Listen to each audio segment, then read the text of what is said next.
The smells and the sounds of a busy restaurant kitchen is a promising sight after an uncertain season. I love what I do. There's always a new challenge to face in this business, which makes it very exciting and keeps you engaged. However, we were just all a little unprepared for what would happen after we were allowed to reopen.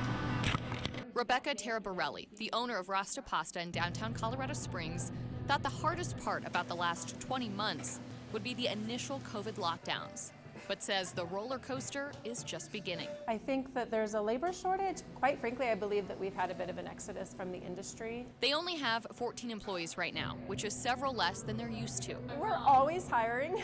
We're always hiring. But Taraborelli has to adapt.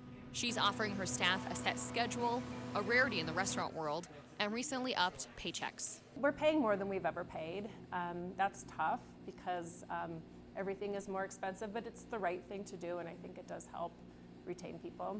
Even with small businesses like Rasta Pasta doing everything in their power to keep staff right now, the hospitality industry is where people are leaving. 900,000 Americans left the hospitality industry specifically in August. That's according to the Labor Department. And we're seeing that here too. Local economists say that's the industry most people are leaving right now. More people are going to office-based jobs, especially in the finance and insurance sectors right now. They tend to pay more, there's better hours, usually remote working opportunities, and better benefits sometimes. It looks like we square up pretty well if you look at openings and the percentage of people that are unemployed. But really what we have is a mismatch between openings and what workers' skill levels are. And that's why local organizations are working together to close that gap. What are the skills that the employers are looking at? We have resources to be able to help employers redo their job descriptions of doing a skills-based, competency-based job description, and you're opening the door to a lot more opportunity at looking transferable skill sets. Experts say the pandemic accelerated and underscored the labor shortages, but the root of a lot of problems are pre-pandemic.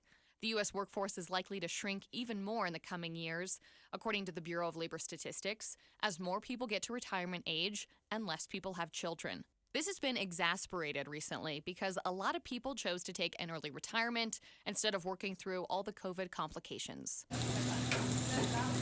Now it's like the wild, wild west in terms of you order 60 cases of food, and then the following day you have no idea what time the truck is coming because they have driver shortages. If there are less people working, the supply chain is disrupted, and it drives up prices, which we're seeing right now. Pre-pandemic cost us between $65 and $69 a case. We're now paying between $133 and $144 for a case of chicken. For Taraborelli, running a restaurant has never been harder, but she says she'll continue serving up a little spice through all the uncertainty. And do what we always have done in the restaurant industry, which is work hard, be innovative, and keep hustling. In Colorado Springs, Bryn Carmen, KRDO News Channel 13.